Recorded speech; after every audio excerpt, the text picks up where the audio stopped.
When you look at the world water,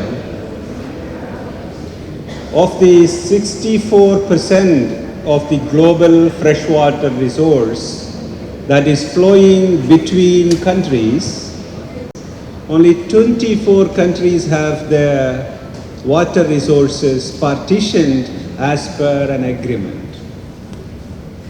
That means a whole lot of other countries don't have a partitioning agreement.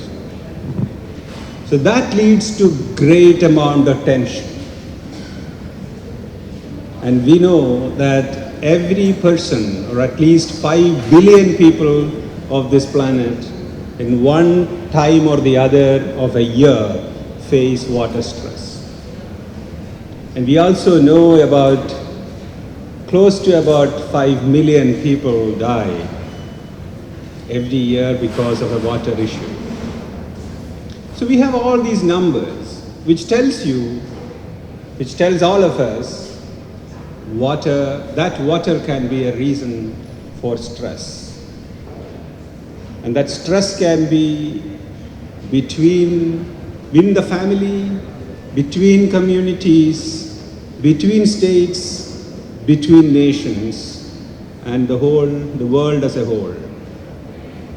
So when you start facing such a great, tremendous crisis and the possibility of stress due to water, it is quite appropriate to have the right theme for this year's World Water Day, Water for Peace. So I just recently wrote an editorial on this in the journal that I work for called the SCS Sustainable Resource Management. So if you think about the planet, look at it from a distance. Look at it from several billion kilometers away. In fact, people have sent devices up there called satellites and taken pictures of this planet from that distance. And that picture tells you that there is no other place that you can go to if you face a water stress. You can't get water from somewhere else because this is the only place we have water. Even from such a large distance, when you start looking at the universe as a whole, today we know that there is only one place where we can get reliably water. And that being the situation, and we know that without water we can't live, life as a whole cannot exist. So this is a miracle, how this life has come about and all that. And if you have to sustain it, we have to solve water-related stresses. So it is quite appropriate that we have this theme.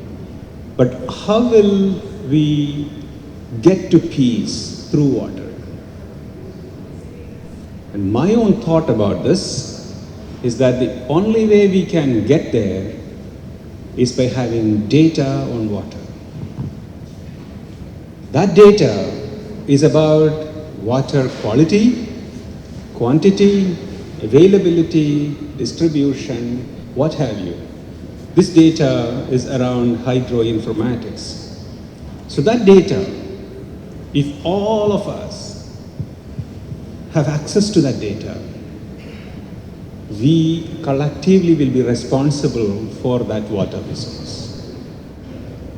And on that theme, we have started a course called People's Water Data. It has just about 464 students enrolled in the first edition of that course. But our system enables us to have even 100,000 students in one go. And each one of those students can collect, if they collect 10 data points from 10 different water sources, we have 1 million data from one course.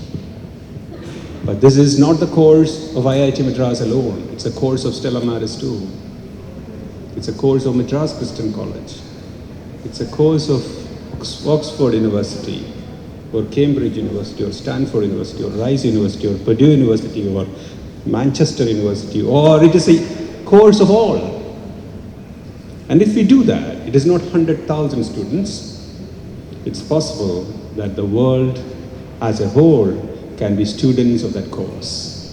If we start building that, we will build water data for all.